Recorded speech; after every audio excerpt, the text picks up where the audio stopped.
주영진의 뉴스브리핑 본격적으로 시작을 해보도록 하겠습니다. 코로나19 확산세가 심상치 않다. 여러분께서도 피부로 느끼고 계시죠? 정치권에도 그 불똥이 튀었습니다. 어떤 내용인지 여러분께 상세하게 설명해 드리겠습니다.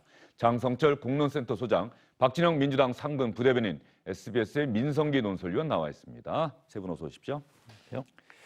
먼저 민성기 위원, 네. 이낙연 민주당 의원 대표 경선 후보이고 또 대표로 당선이 유력시된다 이런 관측이 나오고 있는데 코로나19 관련해서 검사를 또 받았다고요? 어떤 일이 있었던 겁니까? 네, 이낙연 의원이 그러니까 지난 17일 CBS 방송에서 하는 시사 프로그램에 출연했습니다. 이틀 전이네요. 네, 그 직전에 출연자가 확진자로 판명이 됐기 때문에 그러니까 이낙연 의원이 의자와 마이크를 썼는데 그게 확진자가 쓴 것과 같은 물건. 지금 저 앉아 있는 저 마이크가 바로 저 자리에 이낙연 의원 바로 앞에 그 확진 판정받은 CBS 기자가 앉아서 이야기를 했다는 거죠? 뭐 직접 접촉은 없었지만 예. 같은 의자와 마이크를 썼기 때문에 그 통보를 받고 이제 어제 자가 격리에 들어갔고 어제 저녁에는 그 검사를 받았고요. 오늘 오전 10시쯤에 국립의료원으로부터 그 음성이다 이런 판정을 받아서 안도의 한숨을 내쉬게 됐습니다. 이 프로그램에는 같은 날 정치인들 2명이 이후에 또 출연한 사람들이 이낙연 의원 다음에 또 네. 어떤 의원들입니까? 민주당의 김종민 의원, 그리고 김용민 의원, 김종민 의원이죠. 김용민 의원이고, 김용민 의원 그리고 그 통합당의 통합당의 최영두 의원 예. 두 사람이 이제 이후에 출연을 했기 때문에 이 두 사람들은 지금 검사를 받고 결과를 기다리고 있는 중입니다. 위치로 보니까 민주당 김용민 의원이 또 이낙연 의원이 앉았던 그 자리에 지금 앉아 있는 사진이 나오고 있는데 민주당에서도 상당히 긴장을 했겠어요. 그나마 이제 음성으로 나와서 다행인데 아마 양성으로 나왔더라면은 전당대회 일정을 진행하기가 상당히 좀 힘들었을 수 있을 거다. 그렇겠죠. 이런 우려가 있었죠. 실제로 오늘 뭐 국회 상임위가 열릴 뻔했습니다만 다 취소된 걸로 그렇게 알고 있고요. 이낙연 그 후보 같은 경우에는 당과 또 국회의원이기 때문에 국회에 상의해가지고 아마 모든 일정을 잠정적으로 취소하는 걸로 그렇게 하는 걸로 뭐 저희들이 이렇게 알고 있습니다. 또 뭐 저기 우리 이번에 전당대회 후보 중에 김부겸 의원 같은 경우, 저기 후보 같은 경우에도 사무실이 이 코로나로 인해 가지고 완전히 폐쇄되는 이런 상황이 일어나 가지고 민주당으로서는 이래저래 어쨌든 전당대회에 굉장히 좀 힘든 상황으로 지금 처해지고 있는 상황입니다. 예, 당내에서도 조홍천 의원이 이른바 산무 전당대회다. 토론도 비전도 뭐 이런 것이 없는 전당대회다. 국민의 관심을 받지 못하고 있다 이렇게 이야기를 했는데 코로나19 여파로 상당한 타격을 받는 거네요. 이슈를 못 만들어낸 측면도 있지만은 코로나 이슈가 워낙 크게 국민들에게 다가가고 있기 때문에 좀 자중하는 측면도 있다. 이렇게 봐주시면 좀 고맙겠습니다. 예, 김부겸 후보 같은 경우는 그 사무실에서 뭐 확진자가 나왔다거나 그런 게 아니고 입주해 있는 건물 안에 그렇죠. 예. 극우 보수단체 확진자가 나온 거죠. 예. 극우 보수단체 확진자가 광화문 집회에 참석하신 분이다. 이렇게 결론이 나서 그 사무실도 같이 폐쇄한 걸로 그렇게 되었습니다. 예, 이 민주당 전당대회는 이번에는 어쨌든 흥행을 참 담보하기가 어렵겠네요. 참 쉽지 않습니다. 예. 비대면이고 또 온라인으로 또 옮겨가야 되는 이게 바로 옮겨가는 게 쉽지 않거든요, 사실은. 그러면은 전당대회는 어떻게 하기로 했습니까? 제가 알기로는 어쨌든 마지막 날 29일에 전당대회 당일에는 좀 규모가 큰 장소에서 하는 것을 추진해 원래 왔었는데 저희 이제 올림픽 체육관에서 하는 걸로 되어 있습니다만은 지금은 당사에서 하는 걸로 하고 최소한의 인원 어쨌든 2단계 그 코로나 2단계 그 수칙이 적용되기 때문에 100인 미만이 참석하는 상태에서 아주 간단하게 하는 걸로 그렇게 결정한 걸로 알고 있습니다. 그러면은 사람들이 많이 참석하기보다는 온라인 전당대회가 그렇죠. 되겠네요. 네네. 예, 어쨌든 우리나라가 또 온라인 기반 구축이 잘 돼 있는 만큼 또 가능할 그렇죠. 것이다. 예. 그러면 민주당 전당대회 29일로 예정돼 있는데요. 이 전당대회를 사실상 온라인 전당대회로 치를 수밖에 없게 됐다는 민주당 측의 설명 여러분과 함께 들어보도록 하겠습니다. 체조 경기장에서는 도저히 50명 이내로 하기가 쉽지가 않아서 그 당사에서 하면 이제 공간들이 분리되어 있어서 정부 지침을 준수할 수 있을 것 같다라는 판단이 들었습니다. 그래서 일단은 당사를 원칙으로 했고요. 극소수의 스태프들 위주로 나머지는 전부 다 온라인으로 진행하는 그런 방식으로 하는 거죠. 원래 절차가 되게 복잡하고 많습니다. 그래서 하루를 당겨서 이 중앙위원회의 경우에 온라인으로 하루 일찍 좀 열어서 당일은 아무래도 이제 우리 지도부 선출에 관련된 건하고 저희 대선 그 특별당규 제정권 이런 것들만 이제 29일 당일날 이제 실시가 되는 그런 식으로 좀 구분을 했습니다.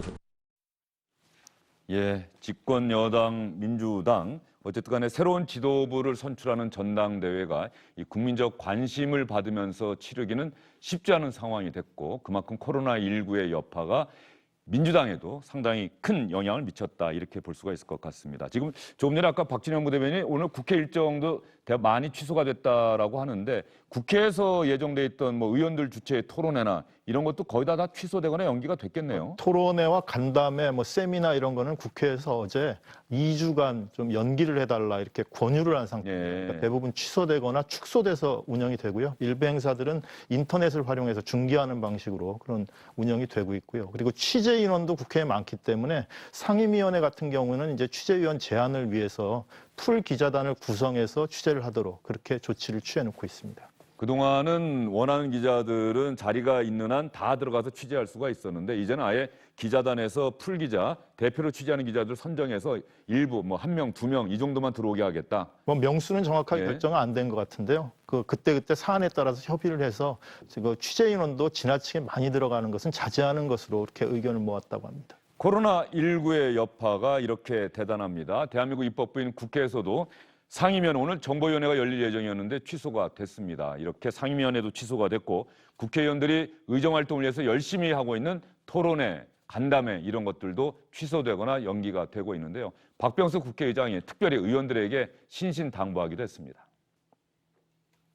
국회 도서관을 다시 휴관에 들어가는 등 소속 기관의 회의와 행사를 연기하도록 조치했습니다.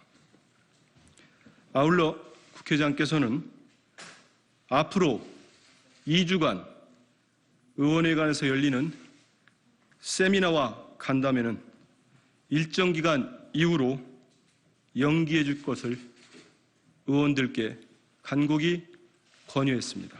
상임위원회와 각 정당의 의원총회 등 회의를 비대면 방식으로 진행할 수 있는 화상회의 시스템 구축에도 속도를 내라고 말씀하셨습니다. 민주당의 이낙연 의원은 검사를 받았는데 다행히 음성 판정을 받았다. 민주당은 안도하는 분위기입니다. 그런데 미래통합당에 몸담았었던 지금은 통합당 소속은 아니고 스스로 탈당을 했죠. 차명진 전 국회의원이 양성 판정을 받았다. 장성철 소장. 네. 이 소식에 상당히 많은 분들이 지금 충격을 받고 계시는데 광복절 집회에 참석을 했던 건가요? 그렇습니다. 광복절 집회에 참석을 해서 거기서 집회에 한 10분 정도 참석을 하고 자리를 옮겨서 저녁을 먹고 그리고 이제 집으로 이동했다라고 하는데 기본적으로 광복절 집회에 참석해서 코로나에 걸린 것 같지는 않습니다. 그 이전에 알지 못하는 곳에서 이미 코로나를 걸렸을 것 같은데 지금 구급차를 타고 병원으로 입원하기 위해서 이송 중이랍니다. 아, 지금요? 네. 확인을 하고 들어오신 네. 거네요. 예. 차명진 전 국회의원 지금 잠시만요. 지금 저 부분이 대단히 중요합니다. 제가 코로나 양성이랍니다. 저한테 병원에 가서 다시 검사 받으라는 분들이 계신데 죄송하지만 저는 우리나라 질병본부를 믿습니다. 차명진 전 의원이 얘기했던 방금 저 대목은 조금 전에 방역당국에서 브리핑 통해서 얘기했던 그 내용과 일맥상통하는 내용입니다. 사랑제일교회 또 광화문 집회에 갔던 사람들은 선별진료소에 가서 검사 받으면 안 된다. 왜? 사랑제일교회 다니는 사람들은 무조건 양성 판정을 내린다고 하더라. 확인되지 않은. 그래서 차명진 전 의원한테도 누군가가 저런 권유를 했지만 자신은 질병당국을 믿는다. 어쨌든 차명진 전 의원의 이런 태도는 그나마 다행이다 이런 생각이 좀 드네요. 뭐 극렬 보수 단체 소속 회원들 가운데 일부가 그런 주장을 하죠. 그러니까 그런 불안감을 이렇게 조성하면 이제 그 광복절 집회 참석한 분들이 그 검사를 받는 걸 좀 저하하겠죠. 그러니까 그런 거는 바람직하지 않은 것 같고요. 차명진 의원이 어제까지만 해도 내가 검사를 받으러 가지만 나는 좀 몸이 좀 괜찮다. 괜한 걱정이 많아서 내가 검사 받으러 간다. 이렇게 얘기를 했었는데 검사를 받고 이제 확진 판정이 나오니까 좀 입장이 바뀐 것 같습니다. 예. 애국 시민의 한 사람으로서 자신은 광화문 집회에 가게 됐다. 저는 8월 들어서는 사랑제일교회에 나가지 않았고 15일 광화문 집회에서는 연단에 서지 않았다. 집회 당일 자신의 이동 경로를 상세히 설명하면서 혹시 그날 저와 행진이나 식당에서 마주치고 인사를 나눈 분들이 계시면 보건소에 가셔서 검사 받으시기를 권고드린다. 저도 자발적으로 검사를 받았다. 그리고 아까 조금 전에 얘기해 드린 것처럼 저한테 병원에 가서 다시 검사 받으라는 분들이 계시는데 죄송하지만 저는 우리나라 질병본부를 믿습니다. 이렇게 SNS에 글을 올렸고요. 어떻게 기자들이 저와 거의 동시에 알고 전화를 했는지 누가 가르쳐 줬을까? 또 끝에는 또 이런 글을 썼네요. 약간의 또 음모론적인 시각에서 또 이야기를 했는데 일단 지금 광화문 집회에 참석하신 분들이나 또 대한민국 또 혹시 여당을 지지하는 분들 사이에서도 이게 음모론 쪽으로 좀 세상을 바라보는 그런 것들이 좀 너무 팽배해 있는 것 아닌지 확산되고 있는 것 아닌지 상당히 우려하는 분들이 또 많지 않습니까? 그렇죠. 이제 우리 그 사랑교회 목사님부터 해서 이 질병관리본부를 믿지 못한다 이런 측면의 문제들, 그다음에 누군가 바이러스를 또 뿌렸다 이런 좀 과도한 이 음모론적 시각에 의해서 이 사실은 국민들을 굉장히 불안에 빠뜨리는 거지 않습니까? 이런 것들은 좀 빨리 없어져야 되고요. 어쨌든 간에 지금 이 위기 상황을 질병관리본부가 잘 헤쳐나가고 있으니까 믿고 따라줬으면 좋겠습니다. 예. 이 광화문 집회, 광복절에 열린 집회에 참석했던 사람이 차명진 전 의원뿐 아니죠. 통합당 쪽에서는 민경욱 전 의원, 김진태 전 의원도 참석을 했는데 이 코로나19 관련해서 검사 받는 문제에 대해서 두 전직 의원이 이런 글을 올렸네요. 민경욱 전 의원, 저는 오후 2시에, 정광훈 목사는 오후 3시 10분에 연설을 했다. 코로나19는 소급해서 전염되는가. 왜 저렇게 생각하는지 참 모르겠어요. 지금 본질적인 문제는 어쨌든 접촉했느냐 이런 부분인데 연설을 하고 먼저 연설한 사람은 감염되지 않는다는 그런 인식을 보여주는 게 좀 안타깝고 답답하고요. 김진태 전 의원 검사 받을 이유도 없고 받을 생각도 없다. 집회에 다녀왔다고 모두 검사 받아야 하나. 방역 당국은 다녀오신 분들은 꼭 검사 받아달라고 지금 호소하고 있는데 김진태 전 의원은 또 저런 태도를 보이고 있네요. 잘못된 태도입니다. 국민의 생명과 안전, 본인의 건강이 제일 우선적으로 생각을 해야 될 거 아니겠습니까? 본인이 혹시나 정말로 확진자가 되면 그동안 며칠 동안 같이 접촉했던 분들은 그분들에게 끼치는 피해가 얼마나 많습니까? 본인의 신념도 중요하지만 국민의 건강, 공동체의 안전 이것이 더 중요하다라고 말씀드립니다. 그러면 민석희 의원, 지난 광복절에 광화문에서 상당히 여러 가지 논란이 있지 않았습니까? 서울시도 뭐 집회를 금지하겠다 행정명령도 내렸고 또 일부 단체들은 소송도 제기했고 법원에서 일부 단체 집회는 뭐 허용한다 또 이렇게 결정을 내려서 그 해당 판사에 대한 또 비판 여론도 상당히 높아지고 있는데 전날 왜 어떤 집회가 열렸던 겁니까? 광화문 앞에서? 뭐 두 개 단체, 보수 단체 집회가 연속적으로 열렸죠. 하나는 4.15 부정선거 국민투쟁본부라는 곳에서 개최한 집회가 열렸고 예. 하나는 또 일파만파라는 이름의 보수 단체가 그 개최한 그 집회가 연달아 열리면서 그 사람들도 예상보다 많이 왔어요. 원래는 100명 정도 참석할 거라고 이렇게 신고를 해서 법원에 100명? 예, 법원에서 허가를 해줬는데 그거보다 뭐 10배 이상 그 수천 명이 참석했으니까 주최 측에서 뭐 5만 명이라고 얘기한다면서요. 5만 명까지 제가 되는지는 제가 확신할 수. 근데 어쨌든 간에 상당히 많은 인원이 모인 건 분명하다. 그런 가운데서 이제 거기 그 확진자들이 일부 그 모임에 참석했다는 얘기가 나왔기 때문에 그러면서 이제 논란이 확산되는 거고 저 앞서 말씀하신 인사들 가운데 민경욱 의원은 뭐 이미 검사를 받아서 예. 음성이 나왔다 그러고요. 그리고 김진태 전 의원 또 조금 전에 언론 보도를 보면 기자와 통화하면서 나 지금 검사 받으러 간다. 뭐 이런 얘기를 했다고 하니까 김진태 전 의원이 예. 그러면은 전 의원 저 글을 입장- 올린 거하고는 좀 다른 태도를 보이고 있는 거네요. 지금 뭐 그 전에는 좀 지지층, 특히 극렬 보수 지지층을 좀 의식하는 그런 발언을 했다면 지금은 이제 확진자들이 나오고 있는 상황이니까 본인들도 여론의 눈초리도 따갑고 하니까 좀 입장을 바꾼 것으로 보입니다. 그리고 이 광복절 집회에 말이죠. 여러분 혹시 문재인 대통령 개원연설 위해서 국회를 방문했을 때 연설 마치고 나오는 문재인 대통령 향해서 신발을 던졌던 사람 기억하시죠? 당시에 구속되지를 않았던 모양이죠? 장석철 소장, 그 당시에? 네, 구속되지 않았습니다. 근데 이번에 8.15 광화문 집회에서 경찰을 폭행한 혐의로 아이고. 이번에 구속이 됐습니다. 기본적으로 광화문 집회, 태극기 집회 같은데 좀 참석을 했던 사람이군요. 그런 분으로 보입니다. 제가 이름은 정확히 기억이 안 나는데 예. 그분이 유튜브에서도 활동을 열심히 하셨고 각종 보수단체 집회에선 활발하게 활동한 분으로 그렇게 알려져 있습니다. 정모 씨, 네. 정목 씨, 정창옥 씨라고 이름이 다 나오네요. 신발 투척했던 정창옥 씨 집회에서 경찰을 폭행해 결국은 구속됐다. 자, 어떻습니까? 광복절 집회가 결과적으로 뭐 그 집회에서 얘기했던 주장이나 이런 건 둘째 치고 말이죠. 정광훈 목사가 또 그 집회에 참석해서 했던 이야기들은 어제 여러분께 또 들려드리긴 했습니다만 코로나19가 확산되는 어떤 결정적인 그런 장소가 돼버리고 말았다. 지금 이런 판단이 나오고 있는 것 아니겠어요? 그렇죠. 뭐 저는 그 서울시나 법원, 정부의 경찰청조차도 여기 좀 책임이 있다고 생각합니다. 민주적인 뭐 절차도 중요하지만 이런 부분들에 대해서는 국민의 안위에 해당되는 부분이기 때문에 좀 강력하게 대처하지 않았어야 되나, 뭐 이런 부분들에 대해서 저는 좀 비판받을 여지도 있다. 저는 뭐 이런 말씀을 드리고 싶고요. 법원은 어떻습니까? 법원도 이제 뭐 예, 이게 집회를 허용했는데. 기준을 이제 100인 기준으로 해서 이렇게 허용을 했던 모양인데 사실 집회라는 것이 100인 기준으로 되는 관례가 잘 없고요. 이 단체가 했던 집회에 모인 인원이 과거 추정치가 있지 않습니까? 그런 측면에서 본다면은 허가한 법원도 좀 문제가 있었다. 좀 이런 생각이 들고요. 야당에서도 좀 더 어쨌든 간에 좀 통제를 해가지고 과거에 어쨌든 간에 이 보수 잔태들과 야당이 또 결합해서 한 측면이 있기 때문에 자제하도록 권고해서 좀 이런 것들에 대해서 자제시켰더라면 좋지 않았을까 하는 이런 좀 아쉬움도 있습니다. 민주당에서는 통합당에 대해서 이번 광복절 집회에 대해서 통합당이 책임이 있다, 사과해야 된다 이렇게 얘기하고 있는데 통합당이 좀 늦게 선을 그은 듯한 느낌이 있어요. 그런 얘기가 나오기 전부터 광복절 집회 때부터 우리는 광복절 집회하고는 아무런 상관이 없습니다. 뭐 당원들이 개인 자교로 가는 거는 저희가 어떻게 막을 도리는 없겠습니다만 당 차원에서는 절대 뭐 참석을 권유하거나 독려하지 않을 것입니다. 우리하고는 상관없는 집회입니다. 이렇게 얘기를 했어야 되는데 왜 그런 것들을 일찍 얘기를 하지 못하죠? 아쉬운 부분입니다. 예. 그렇게 했었어야 하는데 그렇게 하지 못한 것은 지도부의 판단 잘못이라고 생각이 듭니다.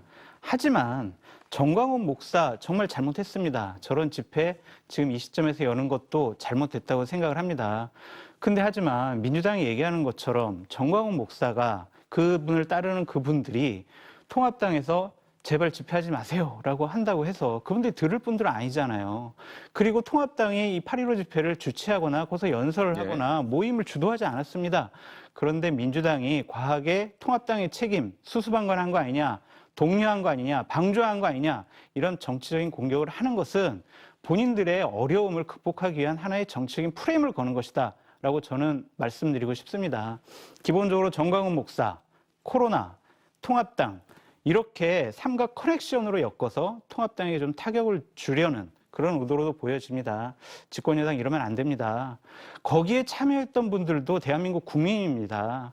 그분들을 적으로 그다음에 국가의 공권력에 도전하는 나쁜 분들로 매도해서는 안 된다고 생각이 듭니다. 그분들의 행위 잘못된 부분도 있지만 대한민국 국민으로서 여당과 정부가 보호해야 될 책임도 있다라고 말씀드리면서 7월 24일 날 정부에서요. 네. 교회 소모임 해도 된다라고 얘기를 했습니다.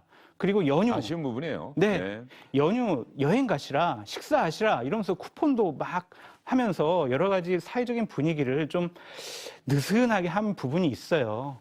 그런 부분에 여당과 이 집권당, 행정부의 책임도 있다. 그러니까 이 부분을 자꾸 정쟁의 수단으로 하지 않았으면 좋겠어요.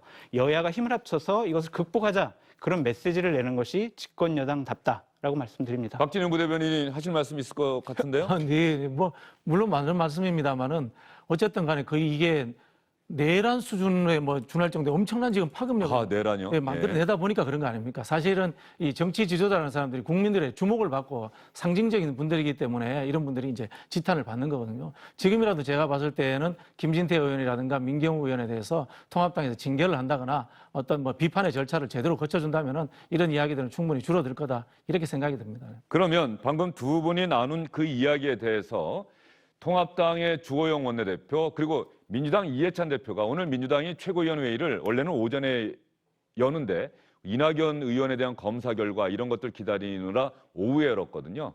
이해찬 대표가 했던 이야기부터 이해찬 대표의 이야기부터 여러분께 들려드리고요. 그다음에 주호영 미래통합당 원내대표 얘기 한번 들어보겠습니다. 전 목사뿐 아니라 해당 교회 신도 8.15 광화문 집회 참가자들 중 검사에 불응하거나 불법을 저지른 자는 어떠한 관용도 없이 무거운 책임을 물어야 할 것입니다. 아울러 통합당 소속 전 현직 의원과 지역위원장들, 당원들이 전광훈 목사 등이 개최한 8.15 광화문 집회에 참여한 사실이 밝혀지고 있습니다. 이는 공당으로서 매우 부적절한 행위입니다. 통합당 지도부는 이런 상황을 방조한 책임을 져야 할 것입니다. 그 광화문 집회와 우리 당이 무슨 관련이 있는지 민주당에 좀 물어봐요. 우리가 집회를 주최한 것도 아니고 참석을 독려한 것도 아니고 마이크를 잡은 것도 아니고 그런데 얼마나 궁색하면 그걸 우리하고 자꾸 엮으려고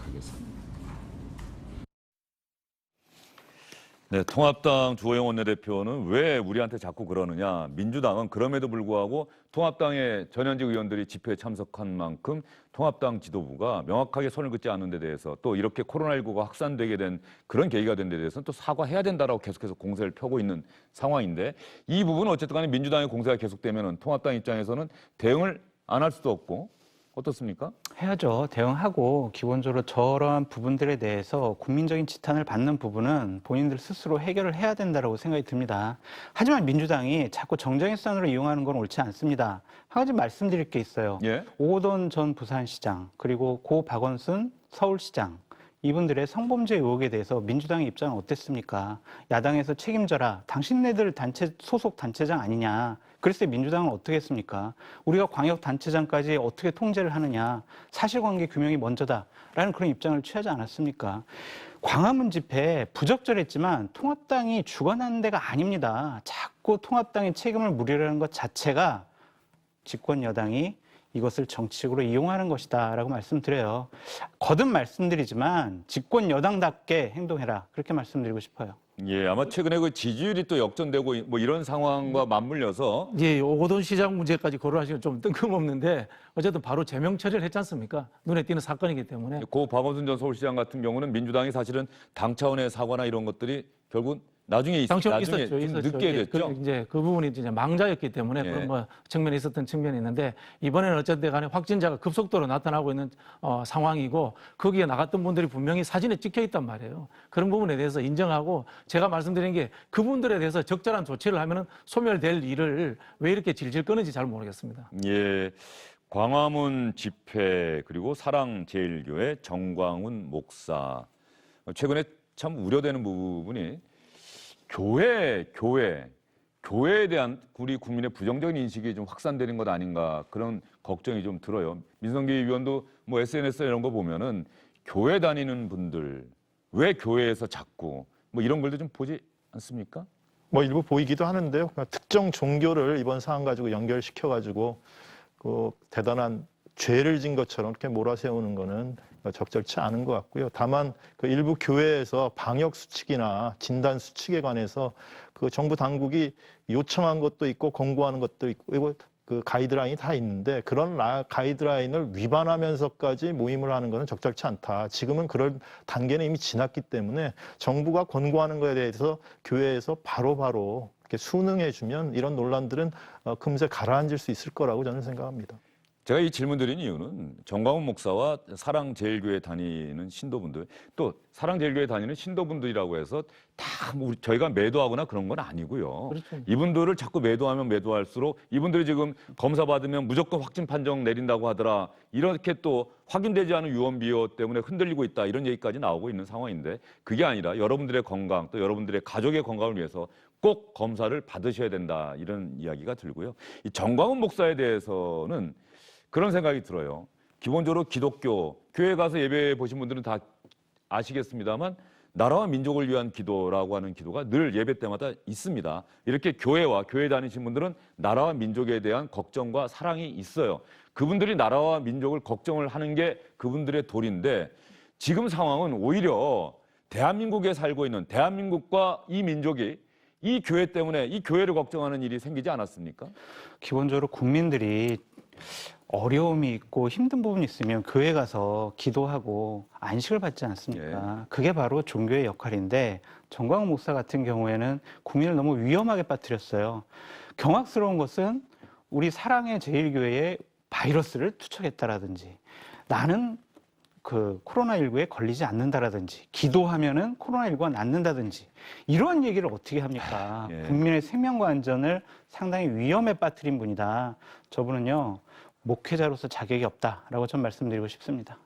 자꾸 또 본인을 탄압받는 일종의 선지자 또 이렇게 이야기하지 않을까 좀 걱정되는 측면도 있고 또 그런 이야기에 귀를 기울이시는 분들이 있을까 또 걱정도 되고 말이죠. 그렇죠. 저분이 이제 행사 주최는 교회에서 했지만은 내용을 보면 정치 집회였어요. 전형적인 문재인 대통령에 대한 비판하는 정치 집회였기 때문에 저희가 야당에 대해서도 선을 그으라고 요구를 했던 거고요. 실제로 이 종교가 이 정치와 융합되는 것은 좋지 않은 현상이지 않습니까? 그런 부분에서 본연의 자세로서 신앙의 활동에 전념했으면 좋겠습니다. 정광훈 목사가 이제 입원해서 치료를 받고 있는데 본인이 한번 진지하게 좀 생각을 하고 끝나고 난 뒤에 치료받고 난 뒤에는 어쨌든 국민들에게 좀 사과했으면 좋겠다 이런 생각이 듭니다. 그리고 진심으로 반성했으면 좋겠다는 생각이 드는데 과연 또 그렇게 할지는 두고 봐야 되겠지요.